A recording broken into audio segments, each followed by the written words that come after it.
orang jalan di jalan raya namanya imam, mau didahului aja, boleh. Jangan di belakang, kata Ustaz belakang imam. Nggak boleh.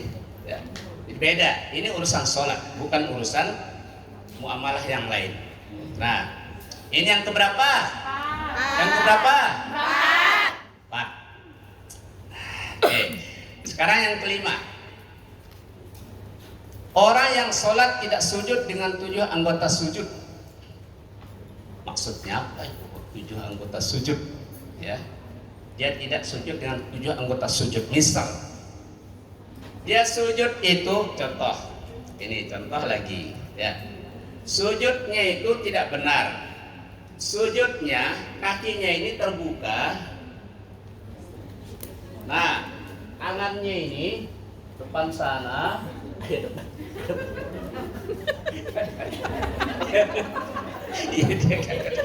Berdiri ya. Jadi sujudnya itu tangannya begini, Bu. Nah, diumpamakan seperti anjing duduk. Anjing duduk, tangannya itu begini. Kayak dulu ada film terbang Superman ya. Superman. Nah, jadi sujudnya itu begini. Terus kakinya juga diluruskan ke belakang gitu, kayak orang senam. Ya, belakang gitu.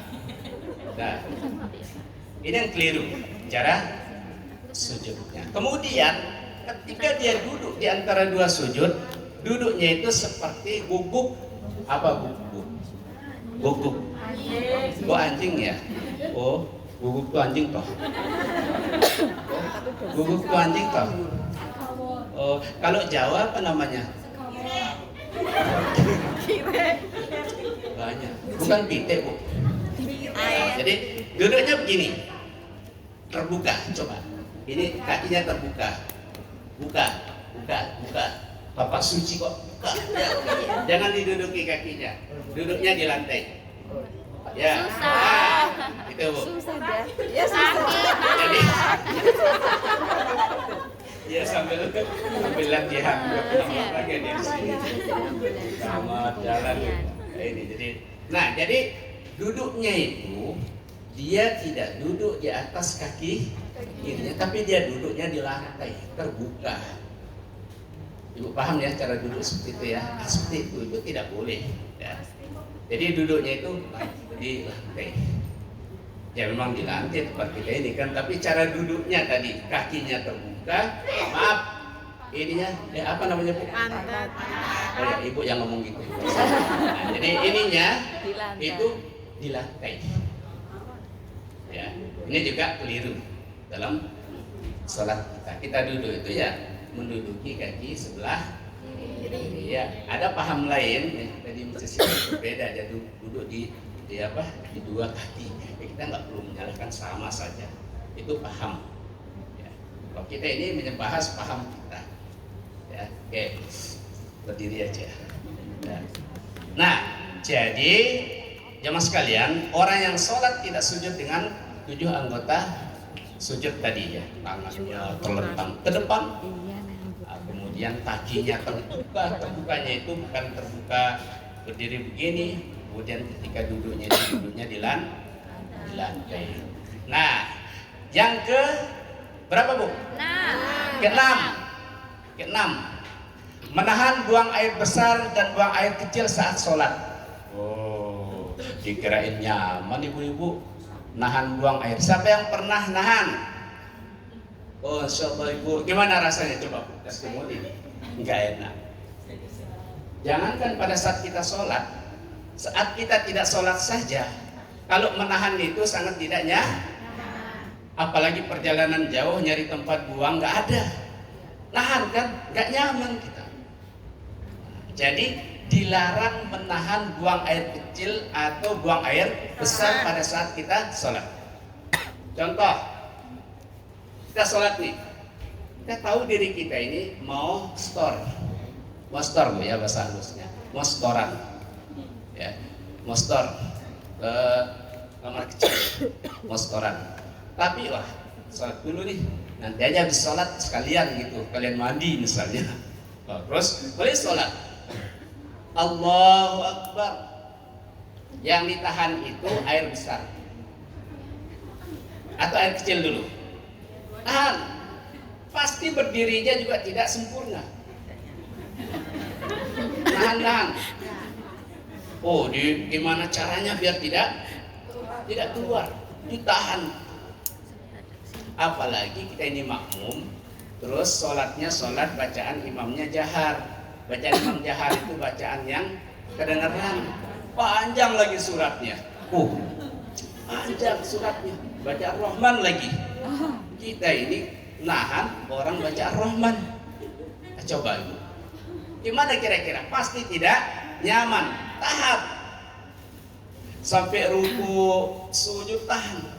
Itu akan mengganggu konsentrasi kita, mengganggu kehusuan kita dalam sholat. Apalagi air besar, ini ngeri lagi. Air besar, tahan. Padahal rasa-rasanya sudah di depan. Apanya bu? Itunya ya. Rasa-rasanya sudah di depan rasanya. Kayak orang mau keluar pintu, tinggal nyebrang gitu, tapi ditahan. Persis kita masuk Hongkong di imigrasi, tinggal lewat, tapi kan ditanya-tanya dulu gitu kan. Kalau pikir-pikir tinggal lewat aja kan gitu, tapi ditanya-tanya dulu. Nah gitu orang tahan, mampu dia bertahan berdiri. Allahu Akbar, ruku dia, ruku. Nah, itu tambah berat lagi ruku, kan didorong. Loh, perut ini kan ketika kita ruku kan begini, akhirnya kan ada dorongan dari perut, tambah berat lagi, tambah berat. Allahu Akbar, sujud. Oh, orang belakang bilang nuning, karena dia pakai sarung putih misalnya. Dulu. Kok basah? Yang terganggu siapa kira-kira? Belakangnya. Semua orang. Kita malu, samping kita terganggu karena semerbaknya Bau. Bau atau harum? Harum. Baunya. Kok ada harum baunya? Baunya gitu. Dah, kelihatan. Dah, jadi terganggu semuanya. Oleh karena itu, ketika kita mau sholat, urusan yang selesai dulu. Jangankan urusan nahan-menahan. Kita sekarang mau makan, ibu nih. Ibu sekarang masak, udah dihidangkan, dah duduk, dah masjid, Allahu Akbar. Ibu masak ayam, lauknya enak, wah sholat aja dulu. Ibu pergi sholat, kira-kira apakah ibu bisa khusyuk nggak ketika sholat? Nggak bisa, mesti ingat ayam. Kata Ibnu Upin, ayam. Apalagi di dekat meja makan itu ada kucing nungguin. Dimakan apa enggak ya? Kepikiran ibu ketika sholat, dimakan apa enggak ya? Hanya enggak khusyuk. Ibu tidak khusyuk, kita semua tidak khusyuk kalau ada hal-hal yang mengganggu. Tidak hanya makanan. Cuma dengan masak ya, nggak ngerti lauk misalnya, ngerti lauk ya, nggak ngerti lauk misalnya, nggak ngerti lauk ini. Kompor hidup. Salat aja dulu. Setelah Allahu Akbar ingat, lah kompor nyala, nggak ada orang di rumah. Terus apa yang terjadi kira-kira? Panjenengan tidak nyaman, tidak tenang, tidak nyaman. Biarin aja. Imamnya panjang bacaannya, panjenengan tidak nyaman, hanya muncul apa? Gerundel. Imam panjang bacaan imamnya. Mau ninggalin imam nggak bisa karena kita sudah kurang ikut. Tapi kalau membahayakan, misalnya tadi kompor meledak, misalnya bisa terbakar orang lain, ya sudah. Bismillah, sholat kita stop dulu. Boleh itu lebih darurat karena penyebabnya nanti kalau kebakaran semua orang terbakar gara-gara kita. Gara-gara mana sih laut dan bahaya. Maka urusan sholat harus urusan beres, yang lainnya beres, ya. Jangan sampai kita tidak selesaikan urusan kita. La sholata bi hatratit ta'am wala wa huwa yudabi'u al-akhbathan. Tidak ada sholat ketika makanan telah dihidangkan. Kalau udah dihidangkan, makan aja dulu. Kita makan dulu. Jangan ditinggal pergi sholat. sehingga mengganggu kehusuan kita dalam sholat. Kita makan aja dulu. Ya, makan dulu kita. Begitu pula tidak ada sholat bagi yang menahan ahbasa. Ahbasa itu kencing atau buang air besar. Hati-hati, jangan sampai kita sholat itu mendatangkan kebocoran di tempat orang banyak. Bahaya, akan menjadi fitnah.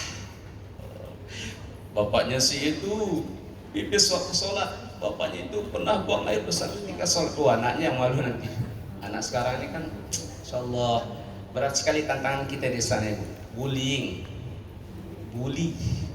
Anak itu saling bully, saling ngata-ngatai, saling hina, itu berat sekali tantangan kita di Indonesia sekarang.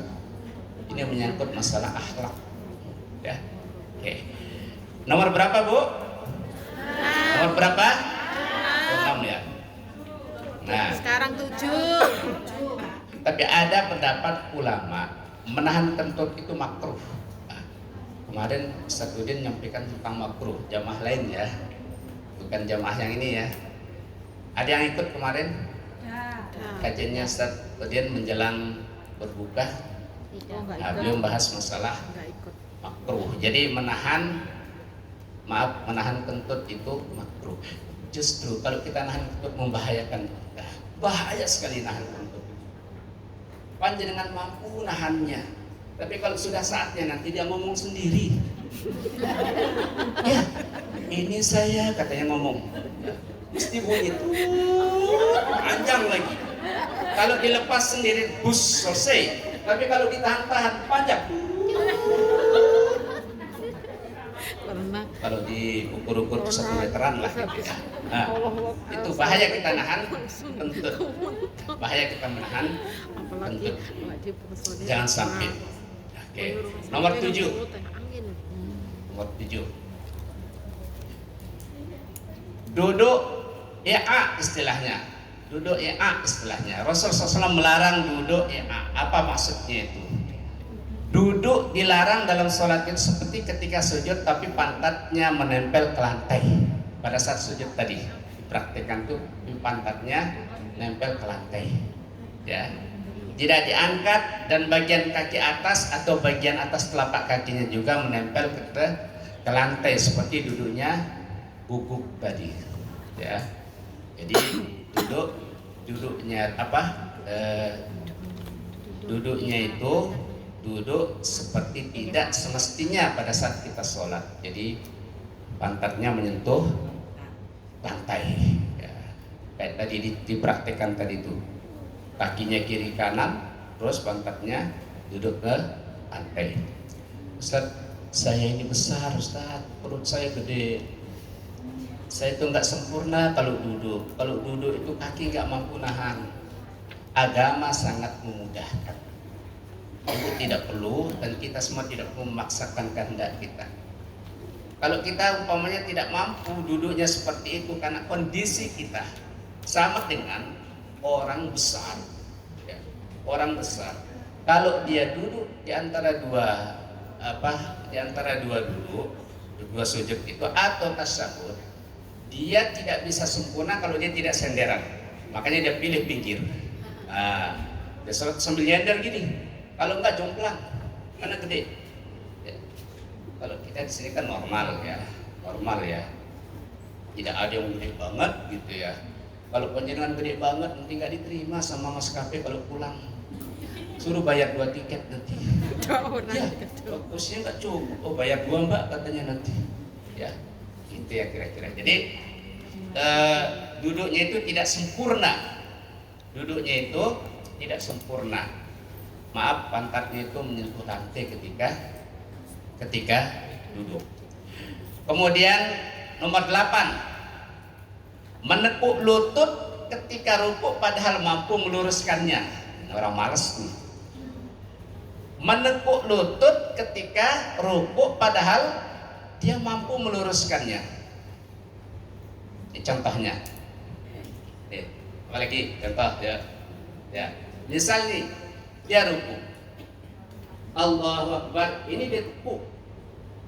Nah ini, padahal dia mampu meluruskan. Coba luruskan. Nah sempurna. Beda ya, dengan ditekuk itu kan begini. Dengan rukuknya meluruskan itu. Jadi kalau luruskan berarti dari sini kencang gitu. Bukan begini. Bukan begini. Jadi dia ketika rukuk itu dia menekuk lututnya padahal mampu diluruskan. Berbeda dengan kalau orang sakit. Kalau orang sakit ya duduk pun boleh kan gitu. Duduk boleh kuat lututnya. Ya sudah duduk saja. Sini disediakan kita meja, kursi. Di masjid bawah itu ada kursi. Iya. Kursi kayak anak-anak TK dulu itu ya. Untuk sholat itu boleh. Atau saya duduk di bawah aja, boleh. Boleh. Kita sangat tidak diperkenankan memaksakan kehendak kita, memaksa diri kita, sementara memang kondisi itu betul-betul tidak boleh dipaksakan. Ya. Agama ini mudah, ad-dinu yusrun. Agama ini mudah, tapi jangan dipermudah. Mampu meluruskan tapi sengaja tidak diluruskan. Nomor berapa Ibu? Nomor 8. Santri siap. Santri siap. Santri siap. Santri siap. Cocok ini ya, pinter dulu ya, hebat ya. Itu nomor 8. Ketika rukuk posisi lutut harus tegak lurus. Tadi dicontohkan, begitupun bagian punggungnya. Terkecuali bila ada suatu penyakit tertentu nggak mengharuskan kita meluruskannya, nggak apa-apa, duduk.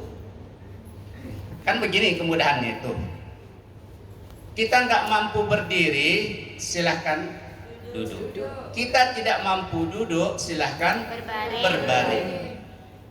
Kita tidak bisa ngangkat tangan pada saat berbaring sakit nih. Nggak bisa angkat tangan takbir. Kita sholat dengan isyarat, dengan kedipan mata boleh. Tapi jangan sholat sambil tiduran, padahal sehat. Panjenengan tiduran kedipan, saya sudah sholat. Nggak boleh kalau kita sehat. Yang diperbolehkan seperti itu orang-orang yang sakit, ya orang sakit. Nggak mampu berdiri silahkan duduk, nggak mampu duduk silahkan berbaring. Tidak mampu mengangkat tangan ketika berbaring takbiratul ihram, sholat dengan isyarat. Mudah sekali Allah ini, mudah. Itulah sebabnya sholat itu berat sekali, tidak boleh ditinggalkan kondisi apapun. Aduh dingin banget, kalau nyentuh air, aduh kira-kira apa? Ada masalah pada diri kita. Mungkin kena jantung macam-macam lah ya, kira-kira. Maka ayo tayamum saja. Saya di atas kendaraan, Ustaz gimana caranya? Ya sudah, tayamum saja. Gak ada air, tayamum gampang. Tinggal ditempelkan tangannya kan. Bismillahirrahmanirrahim. Kita niatkan tayamum, tempelkan, kemudian diusap ke wajah. Jangan diusap ke kepala juga, tangan ini. Tayamum itu wajah, kemudian tangan. Bukan tayamum pakai debu. Kakinya diusap-usap pakai debu kayak wudu. Saya pernah melihat kayak gitu. Saya nguji mahasiswa, suruh coba tayamum. Lah tayamumnya kayak gitu. Dia itu kita kan dilantik. Ya tayamum gini.